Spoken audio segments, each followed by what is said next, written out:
Cook, you're always so eager to get carried away, aren't you? Miranda sneered. For a family that's not rich, maybe you shouldn't be enjoying this trip on my husband's money.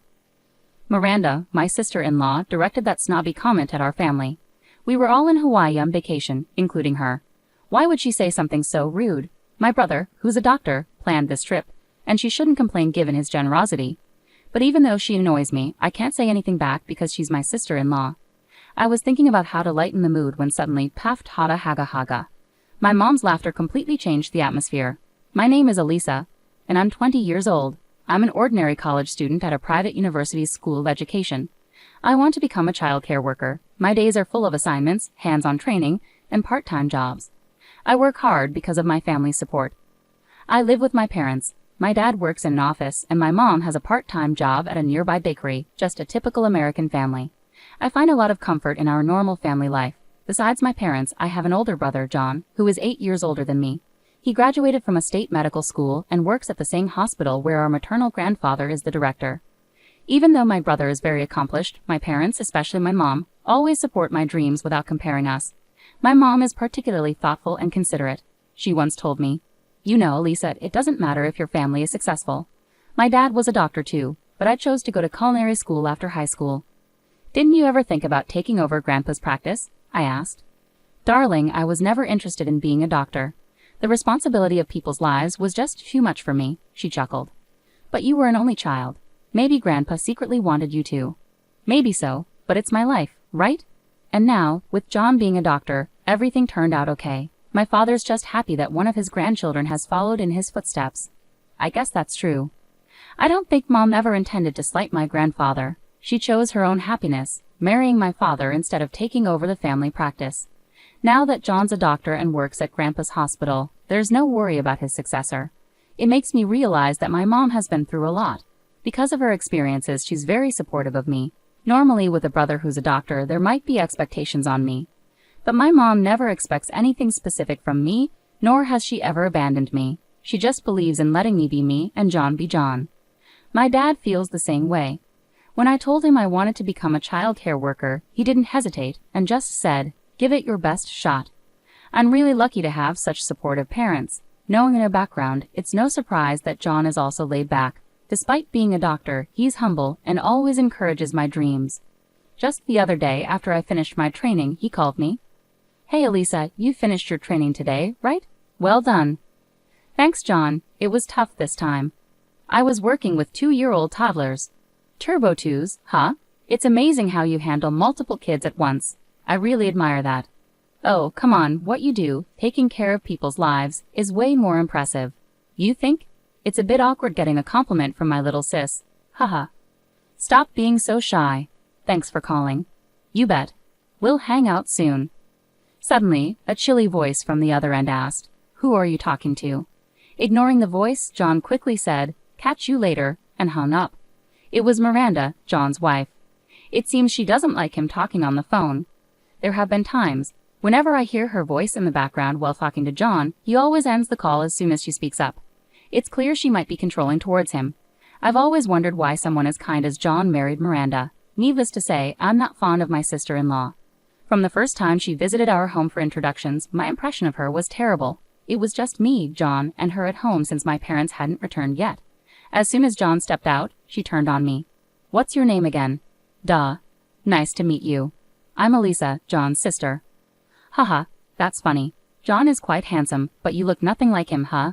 "Oh. What?" "Elisa, right? Which university?" "Probably a state university aiming to become a doctor like John, right?" "No, I'm at a private university aiming to be a preschool teacher." As soon as I said that, her eyes widened in surprise. "What? A preschool teacher?" she exclaimed, covering her mouth with her hand. "Wow, I'm shocked. How does the sister of a doctor end up wanting to be a preschool teacher?" "Oh. What do you mean by that?" "Just what I said. Oh. Your parents must feel sorry. They have a brilliant son, and then there's you, wanting to be a preschool teacher. Lol. That's not true. My parents fully support my dream." "Seriously? Do you really think they're supporting you?" "No way, right?" "Oh. Do they just have low expectations for you?" "As long as they have brilliant John, that's all that matters to them." "Oh. That's not true." She said these hurtful things casually, leaving me at a loss for words. When John returned to the living room, she switched back to her cold demeanor towards him. Later, when Mom and Dad came home and exchanged greetings, she stayed distant, mostly interacting with John. My brother must really like Miranda because he always praised her, calling her incredibly kind and saying she makes calm, rational decisions. Our parents probably didn't know how to respond to John's high praise of Miranda. The next month, John and Miranda got married and became a couple officially.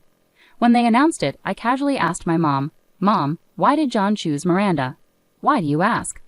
"Well, to be honest, she's not exactly pleasant, right? John may say she's kind, but maybe that's only when he's around. Look, if John is serious about her, we can't oppose it." "I guess so. As a family, John's happiness is what matters most. So, Lisa, will you support John?" "Yeah. I understand. If John's happy with Miranda, I won't complain. But their marriage affects all of us. She's my sister-in-law now, and for my parents, she's their daughter-in-law. I can't help but worry about our future relationship given her attitude." A year after their marriage, Miranda's attitude hadn't changed. She would get annoyed when John and I talked on the phone. She often didn't come to family gatherings, leaving just my brother. Even when they did attend together on special occasions, she stayed on her phone and didn't engage in conversation. I had mixed feelings about her behavior, but they were married, and it wasn't my place to intervene. All I could do was hope for my brother's happiness. Then one day, when I got home from college, my mom suddenly said with a big grin on her face, "Elisa, we're going to Hawaii." "Kauai, yes, with John and Miranda, the whole family." "Why all of a sudden, and why not somewhere closer, but Hawaii?" I asked. "Well, it turns out John suggested this trip," she explained. "John did?" According to Mom, John wanted to make up for not spending enough time with the family in the past. Since Dad was turning 55 and Mom 50, reaching these milestones, he thought it was a good opportunity for a family trip. That's what my parents suggested. If we're going, we all want to go together, and that's how we decided on Hawaii. After hearing the plan, I asked my mom the question that had been bothering me the most. I mean, I'm excited about going to Hawaii, but isn't Miranda going to have a problem with all of us going together? You'd think so, right? But she surprisingly seemed on board with it, saying, "I'd love to go to Hawaii." "Really? Miranda has always wanted to visit Hawaii, so since she's on board, let's all enjoy it together, right?" "Sounds good. I've never been to Hawaii, so I'm super excited." And just like that, we decided to head to Hawaii in 2 months. The thought of Miranda joining us did bring some mixed feelings, but the excitement of the trip overshadowed them. 2 months later, we met John and Miranda at the airport and boarded our flight. My parents and I sat together, while John and Miranda were seated separately in the back. Since my brother made all the reservations for this trip, it was clear their seating arrangement was intentional, probably at Miranda's insistence.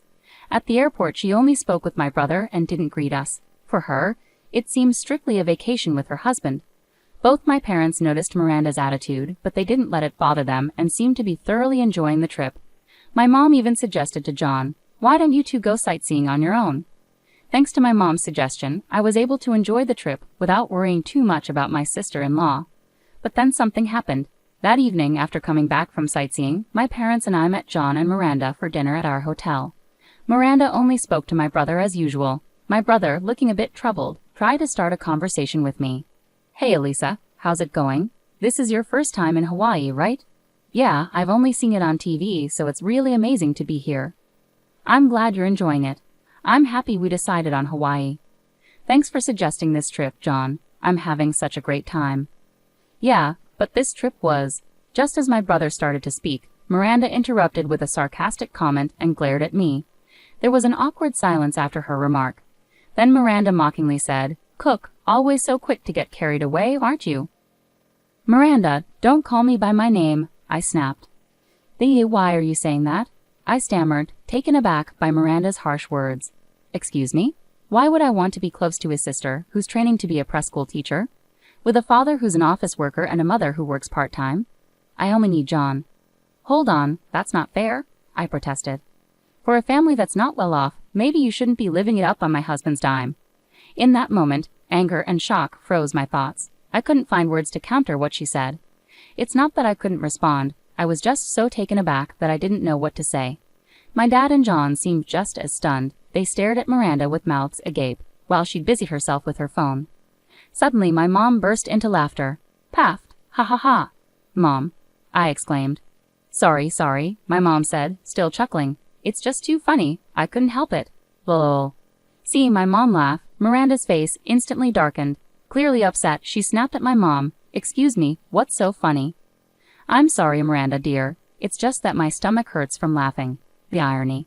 Coming on this trip riding on someone else's dime and acting like this? Well, maybe I'll just head back then. Oh. What? Miranda was stunned. My mom stood up and signaled to my dad and me. Let's go. We were surprised by my mom's response, but we followed her lead and left the table. Miranda seemed annoyed but didn't say anything as we walked away. Suddenly, John stood up, raising his voice at Miranda. Hey, that was way out of line. What, John? She asked, clearly taken aback. Apologize to Mom, to my family. I had never seen this side of John before. He was always at Miranda's beck and call, but now he was furious. Miranda appeared rattled and tense. Hold on, John, what's gotten into you? You've always had my back. I supported you because I chose you, but I've had enough. I can't deal with your self-centered attitude anymore. Why? Why all of a sudden? It's clear that this trip happened because of Mom.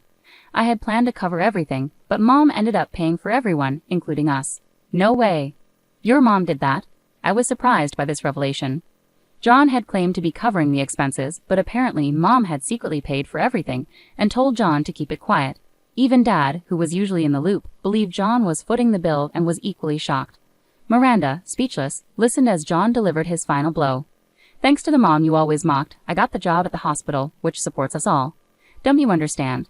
What do you mean? Why bring your mom into this? Have you forgotten already? The head of the hospital where I work is my mom's dad. No, you're lying. I knew it. I always felt you weren't interested in my family. You never really listened, did you? You just wanted to marry a doctor like me, didn't you? No, that's not true. I mean, yes, I wanted a better life, but that doesn't mean I disregarded you, John. Miranda reached out, but John forcefully pushed her hand away. His anger was palpable, his gaze icy and intense. Don't play games with me. I didn't marry you to be used. I was foolish to marry you, deceived by your motives, but I did love you sincerely, Miranda, yet you insulted my family. Wait, John, I promise I'll. It's too late. Even if you change now, your hurtful nature won't. I won't spend my life with someone who looks down on my family. It's not my parents who should leave. It's you, Miranda. Miranda's face drained of color as John's words hit her hard. Tears welled up in her eyes as she pleaded with him. Please wait, John. I'm begging you. Forgive me. I'll do anything. But John's expression remained cold and unmoved. Without saying another word or reacting harshly, he continued to stare at her with a cold demeanor. Unable to bear the tension any longer, the next day, Miranda left the country alone.